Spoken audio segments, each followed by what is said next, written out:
শুভ সকাল বন্ধুরা, রাধে রাধে। আজকে জানো তো আমি খুব সকালে ঘুম থেকে উঠেছি, কারণ আমার ছেলেকে নিয়ে ডাক্তার দেখাতে যাব।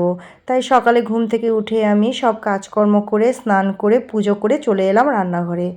আজকে জানো তো তাড়াহুড়ো ছিল বলে বেশি কিছু করিনি, শুধু পটল ভাজা, পাট শাক ভাজা, টমেটো দিয়ে মটর ডাল আর মাছ ভাজা। মাছ ভেজে একটু পেঁয়াজ লঙ্কা বেটে মাখা মাখা করে করেছি।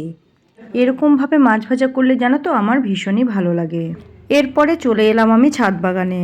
অনেক দিন থেকেই ভাবছি যে টমেটোগুলো তুলবো, জানো তো দেখো কেমন লাল লাল হয়ে পেকে গেছে, আর টমেটোগুলো তোলা হচ্ছিল না, তাই ভাবলাম আজকে টমেটোগুলো তুলে নিই।